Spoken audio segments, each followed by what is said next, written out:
I'm going to sound like such a Nintendo hater, and that's okay because to an extent, I am. All right. The Switch 2 was officially announced today by Nintendo. After all the leaks, they finally decided to tell us today that it's real and it's coming in 2025. But thinking on it some more after my first cup of coffee, I thought to myself, is it too little, too late? When I ask that question, I don't mean that I feel like the Switch 2 is going to fail because it objectively will not.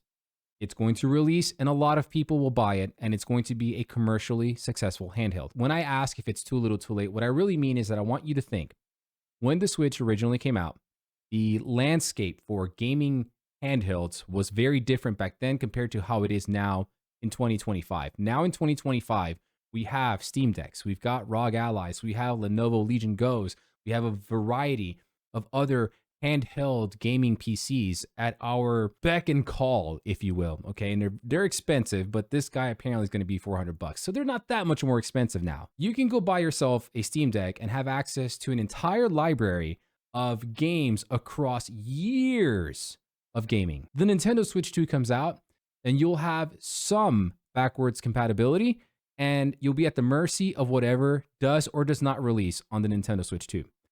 The opposite is also true. If you buy a gaming handheld PC like a Steam Deck or a Lenovo Legion Go or a ROG Ally, you are at the mercy of the fact that no Nintendo games are available there. From my perspective, as a gamer, because I play a variety of video games, I'd rather go with the option that affords me the ability to play more video games than the one that allows me to play less. Okay? That isn't even the biggest issue. The biggest issue for me is potentially, nothing's confirmed yet, we're not going to find out more until the direct, but potentially the actual specs of the hardware itself. For $400 for the new iteration of a massively successful handheld, are we going to actually get a true part 2? In my mind, I have always thought to myself that in order for me to buy into a Switch 2, it's got to have 1080p in handheld, and I'll accept 1080 docked, but at minimum, it has to have 1080 in handheld. Got to be bigger, has to have a nicer screen, and it's got to be more powerful. Small caveat before we go any further. The specs that we're about to go over right now are not official. This is from an article on Polygon. We're not going to find out more until the actual direct hits in April 2nd, I believe, but let's see what we're potentially in for. According to this article, the Switch 2 is going to be approximately 14% larger than the original Nintendo Switch. What that means is that the original Switch was 9.4 inches long and 4 inches high, and it looks like the Switch 2 is going to be 4.5 inches high versus 10.7 inches long. And you can see a picture right here down below. My mouse is almost dead, but here you go. Bam. All right. I'm going to tell you right now, that size looks fantastic. I think the size of the original Switch was just fine.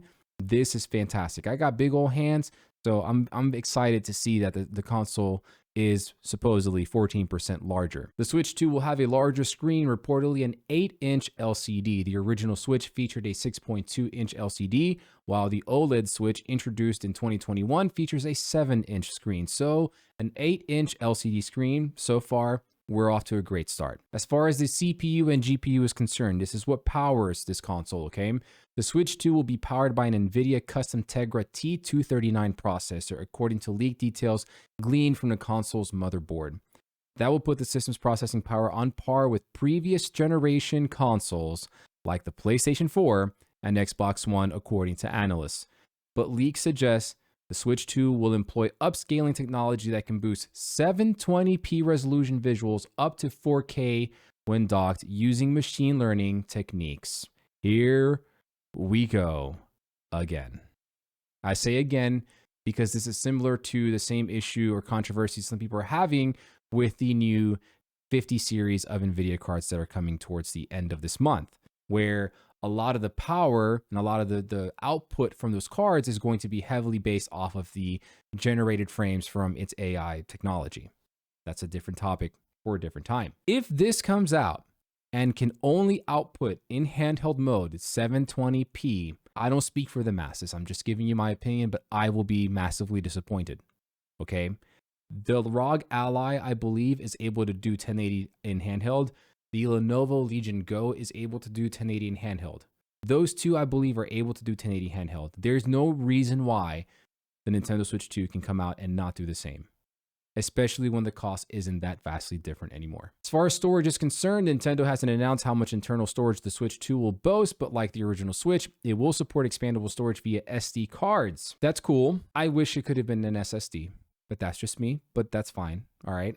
The original Switch supported micro SDHC and micro SDXC cards up to 2 terabytes, while the Switch 2 is rumored to support micro SD Express cards, which offer much faster read speeds and larger storage capacity up to 128 terabytes. Okay, that's actually pretty important, and that's pretty solid. As long as it's able to support higher holding cards or higher memory cards and with faster speeds, then we might be cooking a little bit here. Ports, okay? This is the second Switch that's coming out.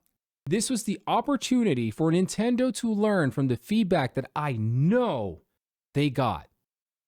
And let's see if they did it, okay? So, Switch 2 features a port for game cartridges, 2 USB-C ports, and a 3.5mm headphone jack based on the system's reveal in early leaks. A slot for expanded microSD storage appears to be tucked away underneath the Switch 2's kickstand, similar to the original Switch. Let's take a look at this picture. Let's zoom in here. Power switch, volume buttons, vents, USB-C, game cartridge, and here at the top, because here are the bumpers right here, L and LZ, R and RZ, right here. You see this right there?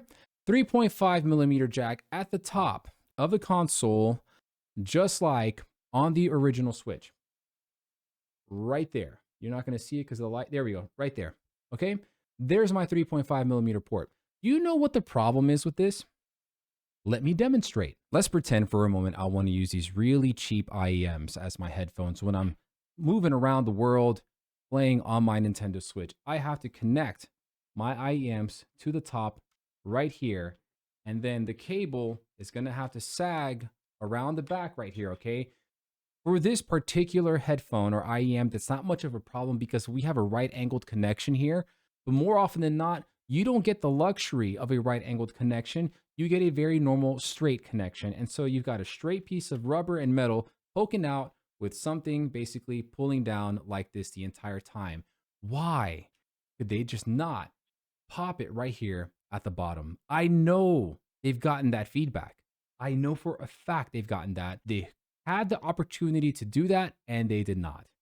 That absolutely baffles me. But anyways, let's go back to the ports. The kickstand looks fantastic. Everything else is fine. I just, again, why? Why is the 3.5 port at the top of the console? That makes no sense, but who cares? Apparently not them. Other specs, we're still waiting to hear from Nintendo on certain hardware details like screen resolutions for the Switch 2, power consumption, battery life, which is rumored to be 1.8 times better than the original Nintendo Switch. We can call it 2 times longer than the original Switch, which, depending on the game, the brightness that you're running it at wasn't that great to begin with. But hey, I digress.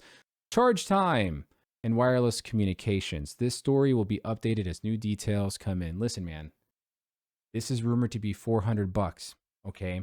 $400 for this thing. This is crazy, all right? Let me show you something. Let's see if I'm wrong. Maybe I'm just making an ass of myself, and this is the opportunity to be completely honest about it. Asus ROG Ally 7-inch, 120 Hz, 1080p gaming handheld, AMD Ryzen Z1 Extreme processor, 512 gigabytes of memory, expandable via SSD, I believe. Okay, maybe I'm wrong. Let's keep going. Show full specs. What do we got here? 1080p on the screens. Okay, 512 gigs. 7-inch screen. Okay, an inch smaller than the Switch 2, but let's look at that price again. Oh, only $100 more. Would you look at that? It's on sale. It's on sale. Typically, so it's $250 more. But now, mind you, okay, for $250 more, right now, you have access to your entire Steam library of games, as well as Xbox Game Pass on PC and any other storefront on there. And I'm sure that there are other ways you can get Nintendo games onto this thing. I'm sure there's a way. Where there is a will, there is a way. All right, so let's go back to the specs. Where were they? Right here. Bam. All right. 7-inch screen, 1080. Storage type, SSD. Wow. And it came out before the Switch 2. Fucking crazy. Absolutely crazy. Let's see. Product width, 4.37 inches. 11.02 inches. And what is the Switch 2 at here? Let's go back. 4.5 inches high, which would be width. 4.37, very marginal difference. So they're practically the same size there. 10.7 inches long, 11.02 inches long. This thing is a little bit bigger. That is completely a matter of preference, but just kind of showing you here. We've got Wi-Fi and Bluetooth connectivity right off the bat, one USB-C port. Gameplay, the system RAM, 16 gigs of RAM. That's okay. That's actually pretty solid for a handheld, I'd say. And it's got a USB-C charging interface, battery powered and plug-in powered as well. Do we have a picture of the boards, dude? Can we see this? At the top, you motherfucking assholes. They also have their 3.5 millimeter port at the top. Why? Why do they do this? It's so like on your phone, the device that like billions of people have around the world. Most of them are probably using wireless connectivity at this point. It's at the bottom. Why put it at the top? That doesn't make any sense. So that's shame on them for doing that. The point here is this. $400, supposedly. You're going to get a system that is slightly larger, looks nice, right? Has some different connectivity as far as the joysticks are concerned. Actually, brings me to this point now. This is not clickable, but let's zoom in. And then can you see here? Let's zoom in right here. Look at this. It says it's magnetic, and I believe that, but obviously it has to connect to something, so that's what that is. The magnetic connectivity of the Joy-Cons is nice. I'm worried about the child that's going to snap that thing in there, because it will happen. Funny story, since we're here now, let me tell you about the time a young child came into my GameStop when I was a GameStop store manager and brought in his Xbox 360 with his mother. Are trying to trade it in and trying to figure out what's wrong with it because it stopped working. It turns out he was playing Call of Duty Black Ops 1 back in the day, and he was doing so poorly in lobby with his friends that his friends convinced him that his Xbox must have been overheating, and they suggested that he put some water down the vents to cool it off so it would play and run better for him so he could play better. This is a true story. I swear this is exactly what happened, unless they were lying to me, but this is what happened. Taking the advice of his friends, he grabs a cup of water from his kitchen and pours it down the vent of the Xbox 360 and, of course, fries the thing. Children are very impressionable and also accident prone. So this thing right here that snaps on to the Joy-Con right there, that's going to get snapped. 100%. That's going to happen. I don't know how smart of a choice that is compared to this mechanism right here. There's my children, my 4 and 5-year-olds, don't snap this. This works just fine. Why change that when it wasn't necessary to begin with? But yet you're going to leave the 3.5 millimeter port at the top. That doesn't make any sense. Anyways, I don't think this is going to fail. It's not going to. That doesn't matter. Even if I thought this was going to fail, I wouldn't make a video here to tell you that, oh, the Switch 2 is going to fail. It's stupid. No. I just wish, I want better from them. I want better from them. I want better from a lot of other gaming companies, but I want better from Nintendo. And although ergonomically they've made some great strides in the Nintendo Switch 2, supposedly, bro, if the hardware and specs don't support it, I cannot get behind it. And I don't think it will, because the Switch was fun and great for 2 years. After that, it literally relied on its video games, all right? And when I say that it was great for 2 years, I mean the hardware itself was great. And after a while, it was just like, okay, this is pretty dated stuff. And if this is coming out as powerful as a PlayStation 4, supposedly, too little, too late. Have a great day.